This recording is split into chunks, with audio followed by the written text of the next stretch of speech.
तो यहाँ पे क्या दिया गया है कि हम जो न्यूमेरिकल चेक करेंगे वो कौन सा होगा, state model of transfer function. अगर आपको कोई ट्रांसफर फंक्शन दिया गया है तो उसका स्टेट मॉडल आप कैसे कैलकुलेट करते हैं। बस एक दो स्टेप बीच के हैं, बाकी फिर आपका जो आप पहले से अप्रोच पढ़ते चले आ रहे हैं वही अप्रोच होगी। बस इस ट्रांसफर फंक्शन को ब्रेक कैसे करते हैं ये एक अप्रोच है, ठीक है।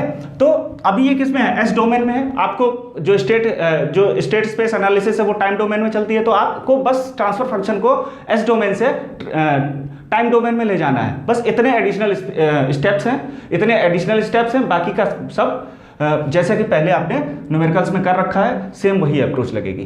तो सबसे पहले हम काम क्या करते हैं कि आपने ये वाईएस और एक्सेस यानी कि आउटपुट और इनपुट, आप इसमें इक्वेशन आप लिखिए क्या कि S square plus a3 S square plus a2s plus a1 into क्या हो जाएगा, YS equal to K access, ठीक है। इसको आप दूसरे फॉर्म में लिख सकते हैं कैसे, एस स्क्वायर वाई एस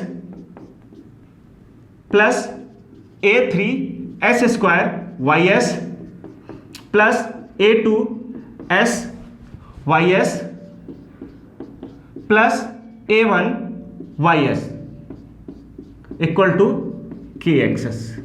एक इक्वेशन आपकी बन गई। अब इस इक्वेशन में आपको करना क्या है कि इनवर्स लाप्लास ट्रांसफॉर्म,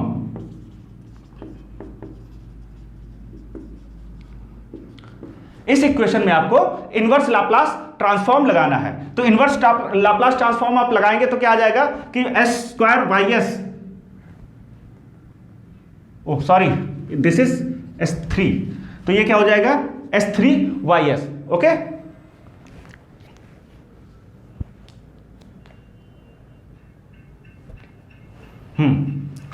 तो इसमें हम क्या करेंगे, इनवर्स लाप्लास ट्रांसफॉर्म ले रहे हैं, तो S3 YS क्या हो जाएगा, y triple dot T plus A3, इसका इनवर्स क्या हो जाएगा y double dot T plus इसका क्या हो जाएगा A2 y dot T plus A1 y T equal to K X T. ये आपकी इक्वेशन बन गई। इसको आपने बोल दिया फर्स्ट इक्वेशन। अब देखो जो आपने पहले अप्रोच लगा रखे थे nth ऑर्डर के, जो आप nth ऑर्डर की जो लीनियर इक्वेशन सॉल्व कर रहे थे, सेम इक्वेशन आ गई। अब यहां से फिर से आप वही एज्यूम करोगे क्या कि Y T equal to x1 y dot T equal to क्या एज्यूम कर लोगे, y डॉट टी क्या हो जाएगा x1 dot equal to x2, ठीक है। अब y डबल डॉट टी तो क्या हो जाएगा x2 डॉट को क्या लिख सकते हैं हम यहां पे x3, ठीक है। और y ट्रिपल डॉट टी क्या हो जाएगा x3 डॉट। ये इक्वेशन आप पहले से एज्यूम करते चले आ रहे हैं। तो इस इक्वेशन को हम कैसे लिख सकते हैं, यहां पे दोबारा से हम लिख लेते हैं कि y triple dot T equal to क्या हो जाएगा minus A3 y double dot T minus A2 y dot T minus A1 y T plus K X T. ये इक्वेशन बनी। अब इस इक्वेशन से हमने जो अपने ये एजम्पशंस किए थे, अब हम इसमें क्या एजम्पशंस कर लें, इन्हीं इक्वेशंस को दूसरे फॉर्म में लिख लेते हैं। तो दूसरे फॉर्म में क्या लिखते हैं, x1 डॉट क्या हो जाएगा x2, ठीक है। x2 डॉट क्या हो जाएगा, x2 डॉट क्या हो जाएगा, आपने यहां पे x2 डॉट बोला, इसको हमने बोल दिया क्या x3, ठीक है। और थर्ड इक्वेशन क्या है x3 डॉट की इक्वेशन यहां से आप लिख देंगे, क्या लिख जाएगा minus A3 y double dot T क्या बन गया आपका x2 डॉट को क्या लिख रहे हो आपको x2, ठीक है। माइनस यहां से चलिए माइनस A3 यहां पे y double dot x3 minus A2 x2 minus A1 x1 plus के xt। यह इक्वेशन बनी या सॉरी, चलो हमने यहां पे x वेरिएबल लेके चले हैं, आप इसको u लिख लीजिए, ठीक है। इसके हिसाब से हम इसको चेंज करते चले जाएंगे, ut, ठीक है। तो थर्ड इक्वेशन आपकी ये बन गई। अब आपको करना क्या है, सिंपल सा मैट्रिक्स बनानी है। मैट्रिक्स कैसे बनाएंगे? x1 dot, x2 dot, x3 dot, ठीक है, equal to x1, x2, x3।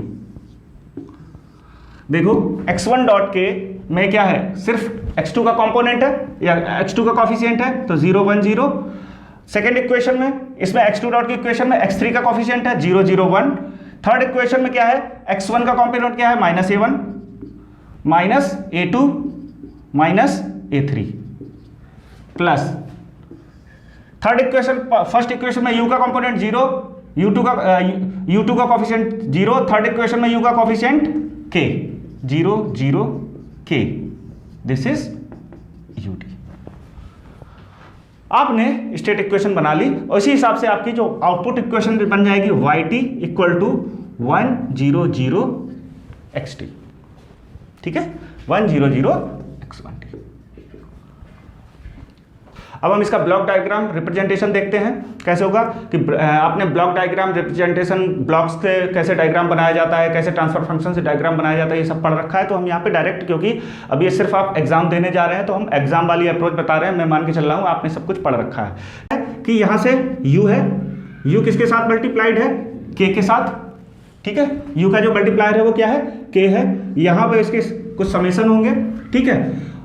पहला इंटीग्रेशन मिलेगा आपको, क्योंकि 3 वेरिएबल है आपके पास, दूसरा इंटीग्रेशन मिलेगा और यहाँ पे तीसरा इंटीग्रेशन मिलेगा, ठीक है। इसको हम साफ कर देते हैं, नहीं तो आपको समझ में नहीं आएगा। आप ध्यान रखना है इसका स्क्रीनशॉट लेके।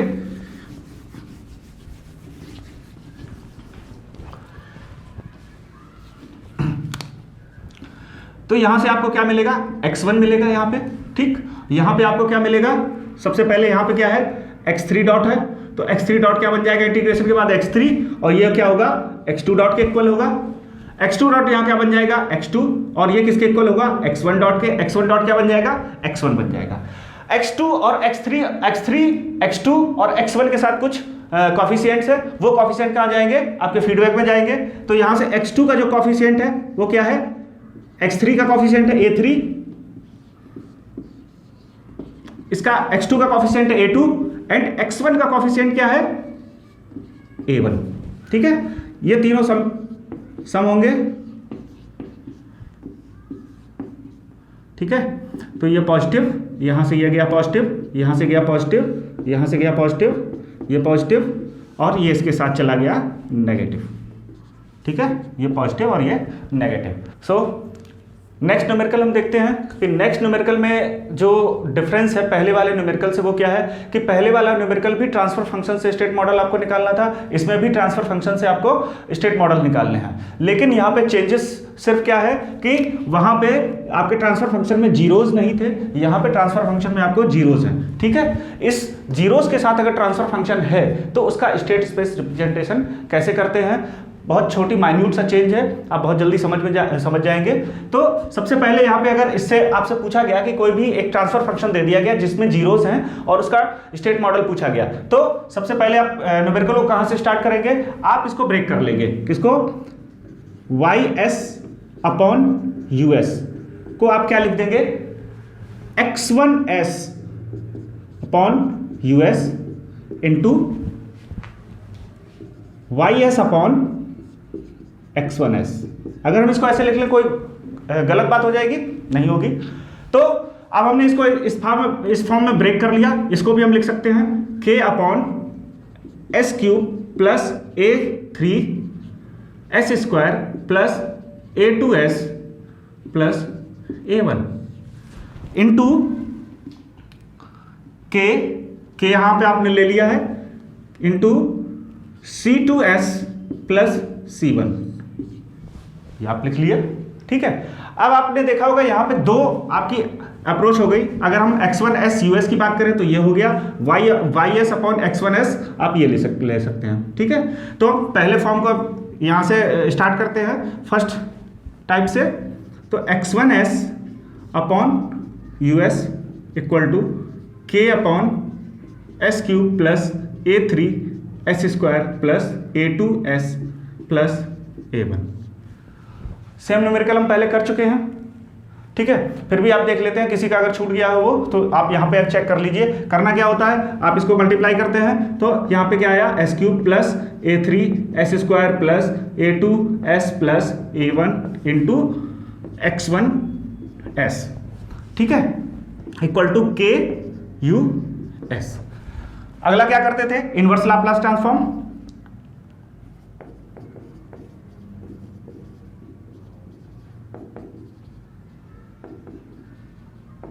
इनवर्स लाप्लास ट्रांसफॉर्म लेंगे तो यहां पे आ जाएगा क्या कि x1 333 dot t plus x1s का यहां पे मल्टीप्लाई करेंगे तो ये क्या आ जाएगा, a3 x1 t double dot plus ये क्या आ जाएगा, a1 equal to k ut, ठीक है, ये वाली इक्वेशन बन गई।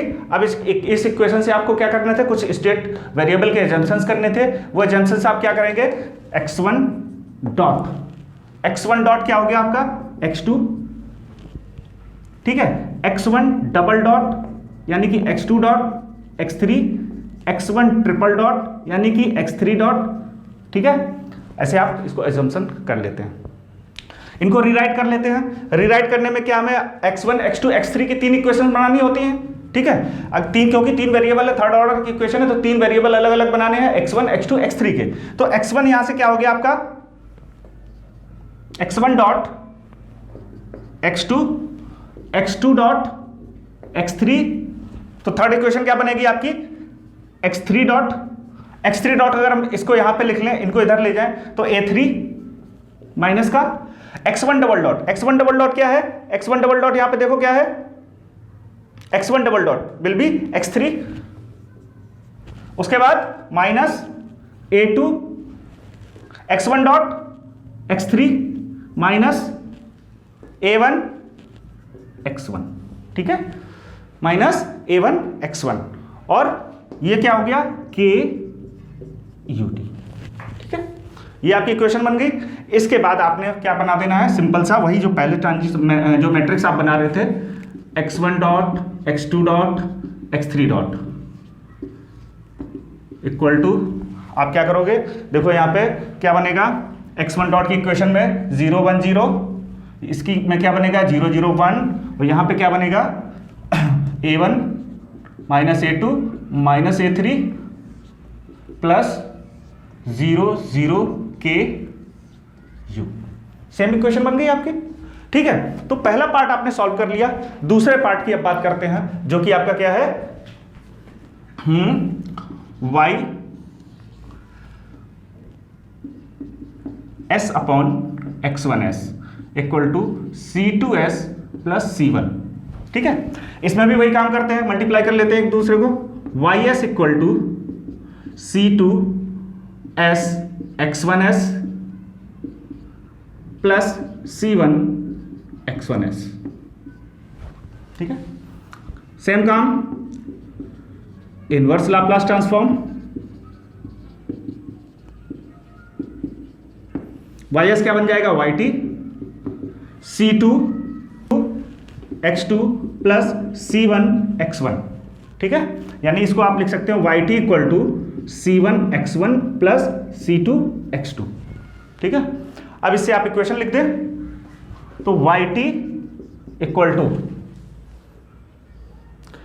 x1 x2, यहां पे 3 वेरिएबल थे, क्या थे, x1 x2 x3, x1 की वैल्यू c1, x2 का कॉफिशिएंट c2, x3 का coefficient 0, this will be your output equation. तो आपने इसमें क्या देखा कि सबसे पहले आपने 2 टाइप के न्यूमेरिकल किए ट्रांसफर फंक्शन के। पहले में क्या था कि जीरोस नहीं थे, सेकंड न्यूमेरिकल में क्या है, जीरोस हैं। तो दोनों में जो एक सिमिलर अप्रोच है क्या है कि जो आपने यहां तक किया वो तो दोनों की अप्रोच है, यानी कि अगर जीरोस नहीं होते तो आप डायरेक्ट मल्टीप्लाई करके डायरेक्ट ये सारा फॉर्मूला लगा के ये मैट्रिक्स निकाल लेते। अगर जीरोस हैं तो आपने क्या किया, x1s से मल्टीप्लाई एंड डिवाइड कर दिया। मल्टीप्लाई एंड डिवाइड करने के बाद दोनों पार्ट को अलग अलग लिख लिया। एक पार्ट आपका जो बन गया विदाउट जीरोस वाला, एक पार्ट बन गया आपका विद जीरोस वाला। जो विदाउट जीरोस वाला था उसको फिर सेम तरीके से सॉल्व करके आपने एक मैट्रिक्स निकाल ली, और जो विद जीरोस वाला था उसको आपने इस अप्रोच से कैलकुलेट कर लिया। ठीक है, तो आपको शायद ये समझ में आया होगा। अब इसका एक हम ब्लॉक डायग्राम बना लेते हैं। कैसे ब्लॉक डायग्राम बनाते हैं, तो ब्लॉक डायग्राम में अब इसका हम ब्लॉक डायग्राम बनाएंगे। तो ब्लॉक डायग्राम में मैंने पहले बताया था कि अगर इनपुट और आउटपुट में डायरेक्ट रिलेशन होता है तो वो उस वेरिएबल से डायरेक्ट आउटपुट पर पहुंच जाता है, और अगर रिलेशन दूसरा रिलेशन है तो वो फीडबैक में चलता है। ठीक है, तो हम इसी अप्रोच को लेके डायरेक्ट हम ब्लॉक डायग्राम देख लेते हैं। तो ब्लॉक डायग्राम में आपने पहले देखा है क्या है कि यहाँ से u है, u किसके साथ मल्टीप्लाइड है, k के साथ। ठीक है, u का जो मल्टीप्लायर है वो क्या है, k है। यहाँ पे इसके कुछ समेशन होंगे। ठीक है, पहला इंटीग्रेशन मिलेगा आपको क्योंकि 3 वेरिएबल है आपके पास, दूसरा इंटीग्रेशन मिलेगा और यहाँ पे तीसरा इंटीग्रेशन मिलेगा।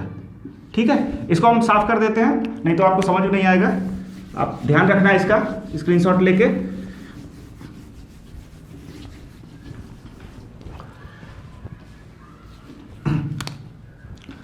तो यहां से आपको क्या मिलेगा, x1 मिलेगा यहाँ पे। ठीक, यहाँ पे आपको क्या मिलेगा, सबसे पहले यहाँ पे क्या है, x3 डॉट है, तो x3 डॉट क्या बन जाएगा इंटीग्रेशन के बाद x3, और ये क्या होगा, x2 डॉट के इक्वल होगा।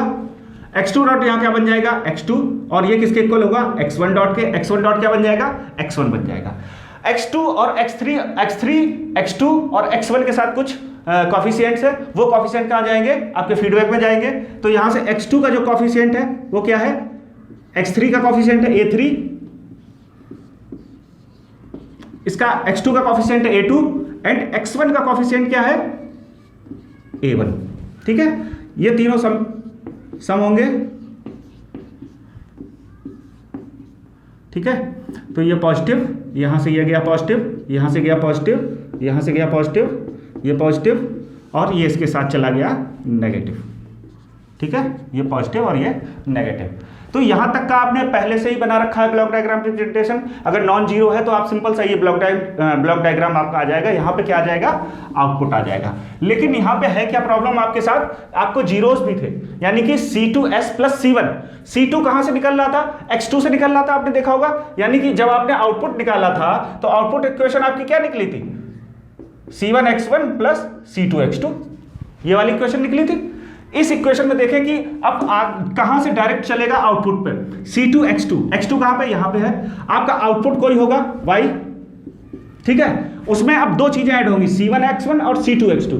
तो C1 कहां से निकलेगा, x1 से निकलेगा, क्योंकि C1 किसका कॉफिशिएंट है, x1 का, और C2 किसका कॉफिशिएंट है, x2 का। ये पॉजिटिव, और ये आपका क्या हो गया, आउटपुट। This is why. तो ये सिंपल सा ब्लॉक डायग्राम रिप्रेजेंटेशन हो गया। हमें लगता है कि अब एग्जाम में इसको गलत नहीं होना चाहिए किसको। ठीक है, आगे हम देखते हैं कि स्टेट ट्रांजिशन मैट्रिक्स के बारे में। जो भी आपके स्टेट मॉडल निकालने के पॉसिबल वेज थे वो मैंने आपको यहाँ पे बता दिए हैं। आप इनको एक बार जरूर देख के एग्जाम में जाएं। अब वीडियो लंबा हो रहा है, इसलिए हम स्टेट ट्रांजिशन मैट्रिक्स जो है वो दूसरे वीडियो में कवर करेंगे। सो आई होप कि ये वीडियो अच्छा लगा है, तो वीडियो को लाइक करिए, चैनल को सब्सक्राइब करिए और बेल आइकन को बजाइए, जिससे कि दूसरा वीडियो आपको सबसे पहले मिल जाए और आप उसको जल्दी से तैयार करके एग्जाम में देने जाए। Best of luck for exams. Thank you.